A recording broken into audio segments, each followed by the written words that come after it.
The Star Child, a short story by Oscar Wilde.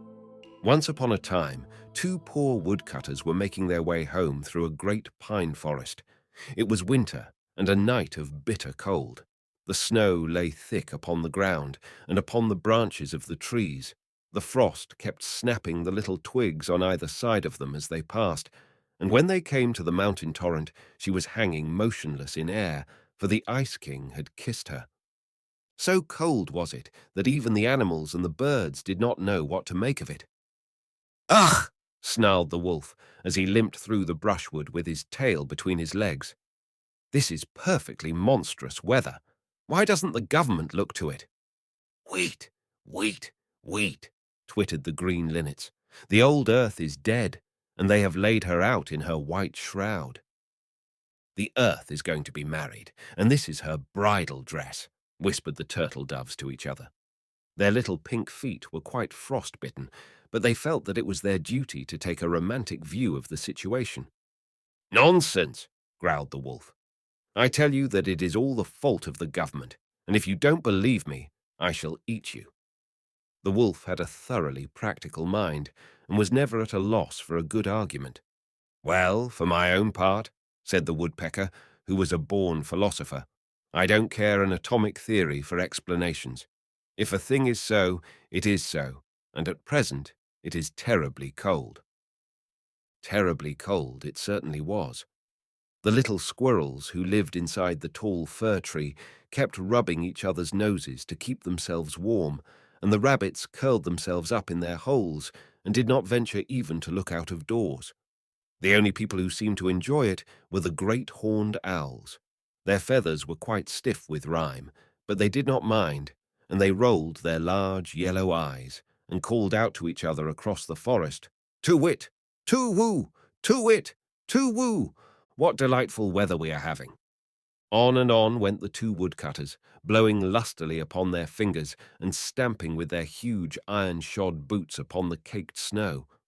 Once they sank into a deep drift and came out as white as millers are when the stones are grinding. And once they slipped on the hard, smooth ice where the marsh water was frozen, and their faggots fell out of their bundles, and they had to pick them up and bind them together again. And once they thought that they had lost their way, and a great terror seized on them, for they knew that the snow is cruel to those who sleep in her arms. But they put their trust in the good St. Martin, who watches over all travellers, and retraced their steps, and went warily, and at last they reached the outskirts of the forest, and saw, far down in the valley beneath them, the lights of the village in which they dwelt. So overjoyed were they at their deliverance that they laughed aloud, and the earth seemed to them like a flower of silver, and the moon like a flower of gold. Yet, after that, they had laughed, they became sad, for they remembered their poverty, and one of them said to the other, "Why did we make merry, seeing that life is for the rich, and not for such as we are? Better that we had died of cold in the forest, or that some wild beast had fallen upon us and slain us." "Truly," answered his companion, "much is given to some, and little is given to others. Injustice has parcelled out the world, nor is there equal division of aught save of sorrow." But as they were bewailing their misery to each other, this strange thing happened. There fell from heaven a very bright and beautiful star. It slipped down the side of the sky, passing by the other stars in its course, and, as they watched it wondering, it seemed to them to sink behind a clump of willow trees that stood hard by a little sheepfold no more than a stone's throw away. "Why, there is a crook of gold for whoever finds it," they cried, and they set to and ran. So eager were they for the gold, and one of them ran faster than his mate, and outstripped him, and forced his way through the willows, and came out on the other side, and lo! There was indeed a thing of gold lying on the white snow. So he hastened towards it, and stooping down placed his hands upon it, and it was a cloak of golden tissue, curiously wrought with stars, and wrapped in many folds. And he cried out to his comrade that he had found the treasure that had fallen from the sky. And when his comrade had come up, they sat them down in the snow, and loosened the folds of the cloak that they might divide the pieces of gold. But, alas, no gold was in it, nor silver, nor indeed treasure of any kind, but only a little child who was asleep. And one of them said to the other, "This is a bitter ending to our hope, nor have we any good fortune. For what doth a child profit to a man? Let us leave it here, and go our way, seeing that we are poor men, and have children of our own, whose bread we may not give to another." But his companion answered him, "Nay, but it were an evil thing to leave the child to perish here in the snow, and though I am as poor as thou art, and have many mouths to feed, and but little in the pot, yet will I bring it home with me, and my wife shall have care of it." So very tenderly he took up the child, and wrapped the cloak around it to shield it from the harsh cold, and made his way down the hill to the village, his comrade marvelling much at his foolishness and softness of heart. And when they came to the village, his comrade said to him, "Thou hast the child, therefore give me the cloak, for it is meet that we should share." But he answered him, "Nay, for the cloak is neither mine nor thine, but the child's only." And he bade him Godspeed, and went to his own house and knocked. And when his wife opened the door and saw that her husband had returned safe to her, she put her arms round his neck and kissed him, and took from his back the bundle of faggots, and brushed the snow off his boots, and bade him come in. But he said to her, "I have found something in the forest, and I have brought it to thee to have care of it." And he stirred not from the threshold. "What is it?" she cried. "Show it to me, for the house is bare, and we have need of many things." And he drew the cloak back, and showed her the sleeping child. "Alack, goodman," she murmured, "have we not children of our own, that thou must needs bring a changeling to sit by the hearth? And who knows if it will not bring us bad fortune, and how shall we tend it?" And she was wroth against him. "Nay, but it is a star-child," he answered, and he told her the strange manner of the finding of it. But she would not be appeased, but mocked at him, and spoke angrily, and cried, "Our children lack bread, and shall we feed the child of another? Who is there who careth for us, and who giveth us food?" "Nay, but God careth for the sparrows even, and feedeth them," he answered. "Do not the sparrows die of hunger in the winter?" she asked. "And is it not winter now?" And the man answered nothing, but stirred not from the threshold. And a bitter wind from the forest came in through the open door, and made her tremble, and she shivered, and said to him, "Wilt thou not close the door? There cometh a bitter wind into the house, and I am cold." "Into a house where a heart is hard, cometh there not always a bitter wind?" he asked. And the woman answered him nothing, but crept closer to the fire.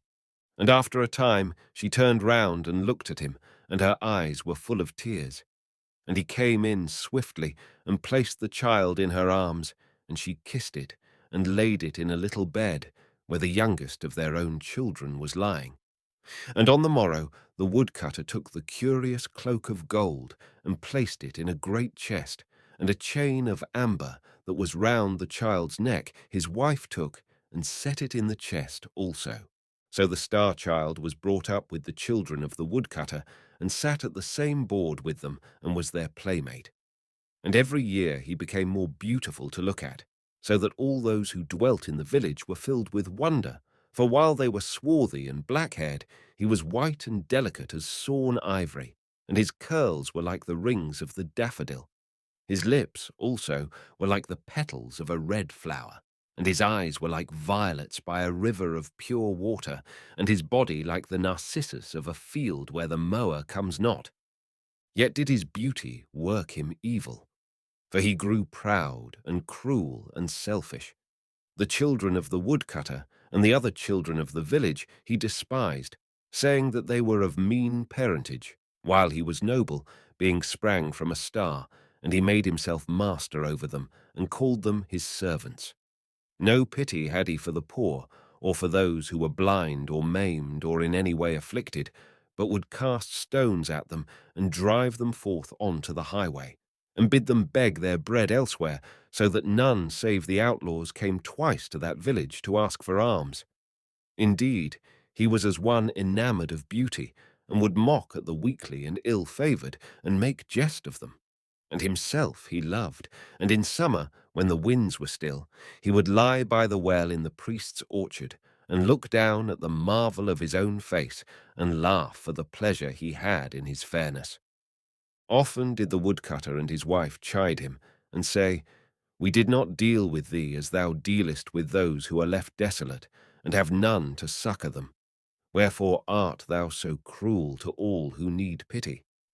Often did the old priest send for him, and seek to teach him the love of living things, saying to him, "The fly is thy brother. Do it no harm. The wild birds that roam through the forest have their freedom. Snare them not for thy pleasure. God made the blind worm and the mole, and each has its place. Who art thou to bring pain into God's world? Even the cattle of the field praise him." But the Star-Child heeded not their words, but would frown and flout, and go back to his companions and lead them. And his companions followed him, for he was fair and fleet of foot, and could dance, and pipe, and make music. And wherever the Star-Child led them, they followed, and whatever the Star-Child bade them do, that did they. And when he pierced with a sharp reed the dim eyes of the mole, they laughed. And when he cast stones at the leper, they laughed also. And in all things he ruled them, and they became hard of heart, even as he was. Now there passed one day through the village a poor beggar woman. Her garments were torn and ragged, and her feet were bleeding from the rough road on which she had travelled, and she was in very evil plight. And being weary, she sat her down under a chestnut tree to rest. But when the Star-Child saw her, he said to his companions, "See, there sitteth a foul beggar woman under that fair and green-leaved tree. Come, let us drive her hence, for she is ugly and ill-favoured." So he came near and threw stones at her and mocked her, and she looked at him with terror in her eyes, nor did she move her gaze from him. And when the woodcutter, who was cleaving logs in a haggard hard by, saw what the Star-Child was doing, he ran up and rebuked him, and said to him, "Surely thou art hard of heart, and knowest not mercy. For what evil has this poor woman done to thee, that thou shouldst treat her in this wise?" And the Star-Child grew red with anger, and stamped his foot upon the ground, and said, "Who art thou to question me what I do? I am no son of thine to do thy bidding." "Thou speakest truly," answered the woodcutter. "Yet did I show thee pity when I found thee in the forest." And when the woman heard these words, she gave a loud cry, and fell into a swoon. And the woodcutter carried her to his own house, and his wife had care of her. And when she rose up from the swoon into which she had fallen, they set meat and drink before her, and bade her have comfort. But she would neither eat nor drink, but said to the woodcutter, "Didst thou not say that the child was found in the forest? And was it not 10 years from this day?" And the woodcutter answered, "Yea, it was in the forest that I found him, and it is 10 years from this day." "And what signs didst thou find with him?" she cried. "Bare he not upon his neck a chain of amber? Was not round him a cloak of gold tissue broidered with stars?" "Truly," answered the woodcutter, "it was even as thou sayest." And he took the cloak and the amber chain from the chest where they lay, and showed them to her.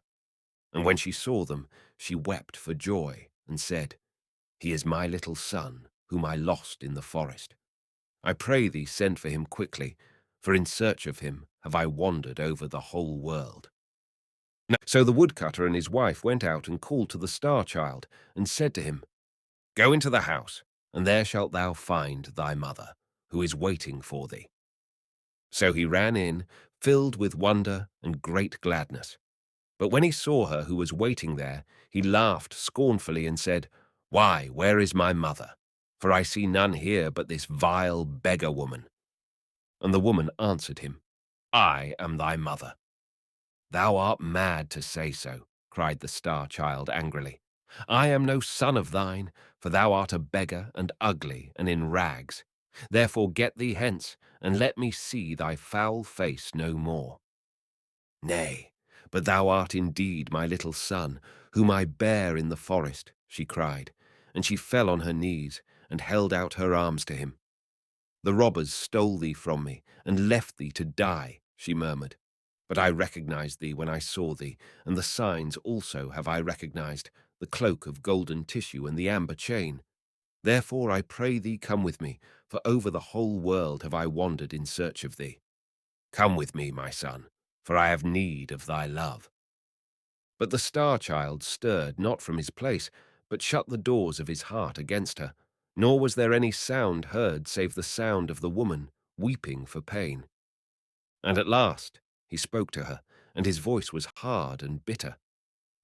If in very truth thou art my mother, he said, it had been better hadst thou stayed away, and not come here to bring me to shame, seeing that I thought I was the child of some star, and not a beggar's child, as thou tellest me that I am. Therefore get thee hence, and let me see thee no more. Alas, my son, she cried, wilt thou not kiss me before I go? For I have suffered much to find thee. Nay, said the star-child, but thou art too foul to look at, and rather would I kiss the adder or the toad than thee. So the woman rose up and went away into the forest weeping bitterly, and when the star-child saw that she had gone, he was glad, and ran back to his playmates that he might play with them. But when they beheld him coming, they mocked him and said, Why, thou art as foul as the toad, and as loathsome as the adder. Get thee hence, for we will not suffer thee to play with us. And they drave him out of the garden. And the star-child frowned and said to himself, What is this that they say to me? I will go to the well of water and look into it, and it shall tell me of my beauty. So he went to the well of water and looked into it, and lo, his face was as the face of a toad, and his body was sealed like an adder. And he flung himself down on the grass and wept, and said to himself, Surely this has come upon me by reason of my sin. For I have denied my mother, and driven her away, and been proud and cruel to her. Wherefore I will go and seek her through the whole world, nor will I rest till I have found her. And there came to him the little daughter of the woodcutter, and she put her hand upon his shoulder and said, What doth it matter if thou hast lost thy comeliness? Stay with us, and I will not mock at thee. And he said to her, Nay, but I have been cruel to my mother, and as a punishment has this evil been sent to me. Wherefore I must go hence, and wander through the world till I find her, and she give me her forgiveness. So he ran away into the forest and called out to his mother to come to him, but there was no answer. All day long he called to her, and when the sun set, he lay down to sleep on a bed of leaves, and the birds and the animals fled from him, for they remembered his cruelty, and he was alone save for the toad that watched him and the slow adder that crawled past. And in the morning he rose up and plucked some bitter berries from the trees and ate them, and took his way through the great wood, weeping sorely. And of everything that he met, he made inquiry if perchance they had seen his mother. He said to the mole, Thou canst go beneath the earth. Tell me, is my mother there? And the mole answered, Thou hast blinded mine eyes. How should I know? He said to the linnet, Thou canst fly over the tops of the tall trees, and canst see the whole world. Tell me, canst thou see my mother? And the linnet answered, Thou hast clipped my wings for thy pleasure. How should I fly? And to the little squirrel who lived in the fir tree and was lonely, he said, Where is my mother? And the squirrel answered, Thou hast slain mine. Dost thou seek to slay thine also? And the star-child wept and bowed his head, and prayed forgiveness of God's things, and went on through the forest, seeking for the beggar woman. And on the third day he came to the other side of the forest, and went down into the plain. And when he passed through the villages, the children mocked him, and threw stones at him, and the carlots would not suffer him even to sleep in the byres, lest he might bring mildew on the stored corn. So foul was he to look at, and their hired men drave him away. and there was none who had pity on him. Nor could he hear anywhere of the beggar woman who was his mother, though for the space of 3 years he wandered over the world, and often seemed to see her on the road in front of him, and would call to her, and run after her, till the sharp flints made his feet to bleed. But overtake her he could not, and those who dwelt by the way did ever deny that they had seen her, or any like to her, and they made sport of his sorrow. For the space of 3 years he wandered over the world, and in the world there was neither love, nor loving kindness, nor charity for him. But it was even such a world as he had made for himself in the days of his great pride. And one evening he came to the gate of a strong-walled city that stood by a river, and weary and footsore though he was, he made to enter in. But the soldiers who stood on guard dropped their halberts across the entrance, and said roughly to him, "What is thy business in the city?" "I am seeking for my mother," he answered, "and I pray ye to suffer me to pass, for it may be that she is in this city." But they mocked at him, and one of them wagged a black beard, and set down his shield, and cried, "Of a truth, thy mother will not be merry when she sees thee, for thou art more ill-favoured than the toad of the marsh, or the adder that crawls in the fen. Get thee gone, get thee gone. Thy mother dwells not in this city." And another, who held a yellow banner in his hand, said to him, "Who is thy mother, and wherefore art thou seeking for her?" And he answered, "My mother is a beggar, even as I am, and I have treated her evilly, and I pray ye to suffer me to pass, that she may give me her forgiveness, if it be that she tarrieth in this city." But they would not, and pricked him with their spears. And as he turned away weeping, one whose armour was inlaid with gilt flowers, and on whose helmet couched a lion that had wings, came up and made inquiry of the soldiers who it was who had sought entrance. And they said to him, "It is a beggar, and the child of a beggar, and we have driven him away." "Nay," he cried, laughing, "but we will sell the foul thing for a slave, and his price shall be the price of a bowl of sweet wine." And an old and evil-visaged man who was passing by called out and said, "I will buy him for that price." And when he had paid the price, he took the star-child by the hand and led him into the city. And after that they had gone through many streets, they came to a little door that was set in a wall that was covered with a pomegranate tree. And the old man touched the door with a ring of graved jasper, and it opened, and they went down 5 steps of brass into a garden filled with black poppies and green jars of burnt clay. And the old man took then from his turban a scarf of figured silk, and bound with it the eyes of the star-child, and drave him in front of him. And when the scarf was taken off his eyes, the star-child found himself in a dungeon that was lit by a lantern of horn. And the old man set before him some mouldy bread on a trencher, and said, "Eat," and some brackish water in a cup, and said, "Drink." And when he had eaten and drunk, the old man went out, locking the door behind him and fastening it with an iron chain. And on the morrow the old man, who was indeed the subtlest of the magicians of Libya, and had learned his art from one who dwelt in the tombs of the Nile, came into him and frowned at him, and said, "In a wood that is nigh to the gate of this city of Giaos, there are 3 pieces of gold. One is of white gold, and another is of yellow gold, and the gold of the third one is red. Today thou shalt bring me the piece of white gold, and if thou bringest it not back, I will beat thee with 100 stripes. Get thee away quickly, and at sunset I will be waiting for thee at the door of the garden. See that thou bringest the white gold, or it shall go ill with thee, for thou art my slave, and I have bought thee for the price of a bowl of sweet wine."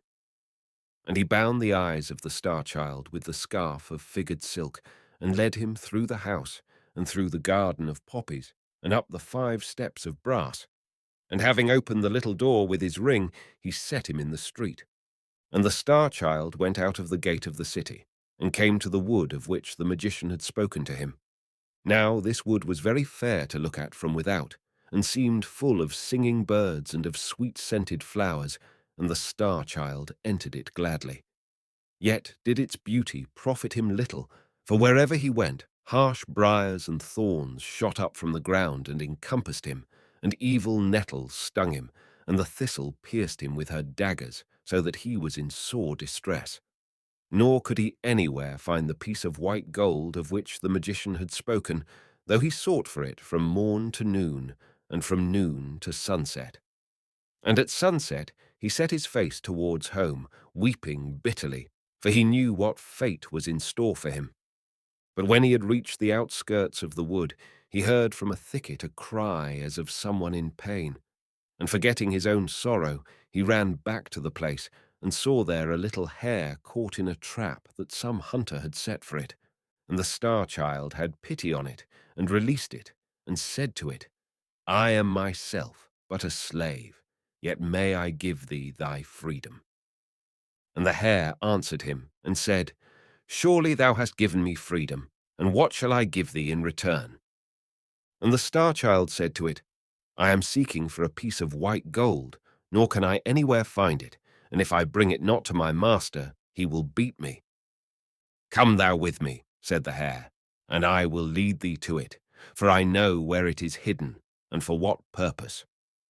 So the Star-Child went with the hare, and lo, in the cleft of a great oak tree he saw the piece of white gold that he was seeking, and he was filled with joy, and seized it, and said to the hare, The service that I did to thee, thou hast rendered back again many times over, and the kindness that I showed thee, thou hast repaid 100-fold.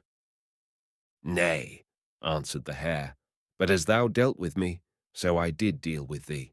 And it ran away swiftly, and the Star-Child went towards the city. Now at the gate of the city there was seated one who was a leper. Over his face hung a cowl of grey linen, and through the eyelets his eyes gleamed like red coals. And when he saw the Star-Child coming, he struck upon a wooden bowl and clattered his bell, and called out to him and said, Give me a piece of money, or I must die of hunger, for they have thrust me out of the city, and there is no one who has pity on me. Alas, cried the Star-Child, I have but one piece of money in my wallet, and if I bring it not to my master, he will beat me, for I am his slave. But the leper entreated him, and prayed of him, till the Star-Child had pity, and gave him the piece of white gold. And when he came to the magician's house, the magician opened to him, and brought him in, and said to him, Hast thou the piece of white gold? And the Star-Child answered, I have it not. So the magician fell upon him, and beat him, and set before him an empty trencher, and said, Eat, and an empty cup, and said, Drink, and flung him again into the dungeon. And on the morrow the magician came to him, and said, If today thou bringest me not the piece of yellow gold, I will surely keep thee as my slave, and give thee 300 stripes. So the Star-Child went to the wood, and all day long he searched for the piece of yellow gold, but nowhere could he find it. And at sunset he sat him down and began to weep, and as he was weeping, there came to him the little hare that he had rescued from the trap. And the hare said to him, Why art thou weeping, and what dost thou seek in the wood? And the Star-Child answered, I am seeking for a piece of yellow gold that is hidden here, and if I find it not, my master will beat me, and keep me as a slave. Follow me, cried the hare, and it ran through the wood till it came to a pool of water. And at the bottom of the pool the piece of yellow gold was lying. How shall I thank thee? Said the Star-Child, for lo, this is the second time that you have succoured me. Nay, but thou hadst pity on me first, said the hare, and it ran away swiftly. And the Star-Child took the piece of yellow gold and put it in his wallet and hurried to the city. But the leper saw him coming and ran to meet him and knelt down and cried, Give me a piece of money, or I shall die of hunger. And the Star-Child said to him, I have in my wallet but one piece of yellow gold, and if I bring it not to my master, he will beat me and keep me as his slave. But the leper entreated him sore, so that the Star-Child had pity on him and gave him the piece of yellow gold. And when he came to the magician's house, the magician opened to him and brought him in and said to him, "Hast thou the piece of yellow gold?" And the star-child said to him, "I have it not." So the magician fell upon him and beat him and loaded him with chains and cast him again into the dungeon. And on the morrow the magician came to him and said, "If today thou bringest me the piece of red gold, I will set thee free. But if thou bringest it not, I will surely slay thee." So the star-child went to the wood, and all day long he searched for the piece of red gold, but nowhere could he find it. And at evening he sat him down and wept. And as he was weeping, there came to him the little hare. And the hare said to him, "The piece of red gold that thou seekest is in the cavern that is behind thee. Therefore weep no more, but be glad." "How shall I reward thee?" cried the star-child. "For lo, this is the third time thou hast succoured me." "Nay, but thou hadst pity on me first," said the hare, and it ran away swiftly. And the star-child entered the cavern, and in its farthest corner he found the piece of red gold. So he put it in his wallet and hurried to the city. And the leper, seeing him coming, stood in the center of the road and cried out and said to him, "Give me the piece of red money, or I must die." And the star-child had pity on him again, and gave him the piece of red gold, saying, "Thy need is greater than mine." Yet was his heart heavy, for he knew what evil fate awaited him. But lo, as he passed through the gate of the city, the guards bowed down and made obeisance to him, saying, "How beautiful is our Lord!"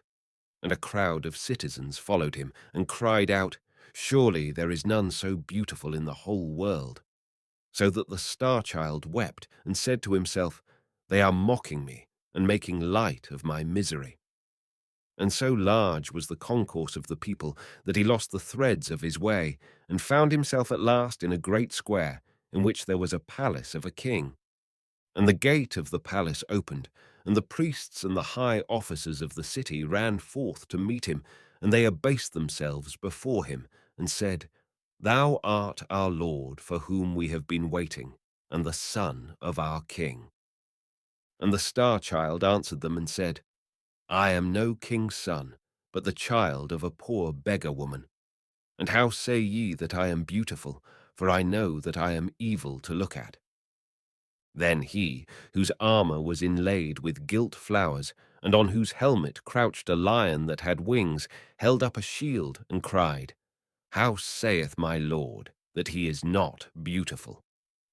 And the star-child looked, and lo, his face was even as it had been, and his comeliness had come back to him, and he saw that in his eyes which he had not seen there before. And the priests and the high officers knelt down and said to him, "It was prophesied of old that on this day should come he who was to rule over us. Therefore let our Lord take this crown and this scepter, and be in his justice and mercy our king over us." But he said to them, "I am not worthy, for I have denied the mother who bare me, nor may I rest till I have found her and known her forgiveness. Therefore let me go, for I must wander again over the world, and may not tarry here, though ye bring me the crown and the scepter." And as he spake, he turned his face from them towards the street that led to the gate of the city, and lo, amongst the crowd that pressed round the soldiers, he saw the beggar woman who was his mother, and at her side stood the leper who had sat by the road. And a cry of joy broke from his lips, and he ran over, and kneeling down, he kissed the wounds on his mother's feet, and wet them with his tears. He bowed his head in the dust, and sobbing, as one whose heart might break, he said to her, "Mother, I denied thee in the hour of my pride. Accept me in the hour of my humility. Mother, I gave thee hatred. Do thou give me love. Mother, I rejected thee. Receive thy child now." But the beggar woman answered him not a word. And he reached out his hands and clasped the white feet of the leper and said to him, "Thrice did I give thee of my mercy. Bid my mother speak to me once." But the leper answered him not a word, and he sobbed again and said, "Mother, my suffering is greater than I can bear. Give me thy forgiveness, and let me go back to the forest." And the beggar woman put her hand on his head and said to him, "Rise." And the leper put his hand on his head and said to him, "Rise also." And he rose up from his feet and looked at them, and lo, they were a king and a queen. And the queen said to him, "This is thy father whom thou hast succored." And the king said, "This is thy mother whose feet thou hast washed with thy tears." And they fell on his neck and kissed him, and brought him into the palace, and clothed him in fair raiment, and set the crown upon his head, and the scepter in his hand, and over the city that stood by the river he ruled, and was its lord. Much justice and mercy did he show to all, and the evil magician he banished, and to the woodcutter and his wife he sent many rich gifts, and to their children he gave high honor. Nor would he suffer any to be cruel to bird or beast, but taught love and loving kindness and charity, and to the poor he gave bread, and to the naked he gave raiment, and there was peace and plenty in the land. Yet ruled he not long, so great had been his suffering, and so bitter the fire of his testing. For after the space of 3 years he died, and he who came after him ruled evilly.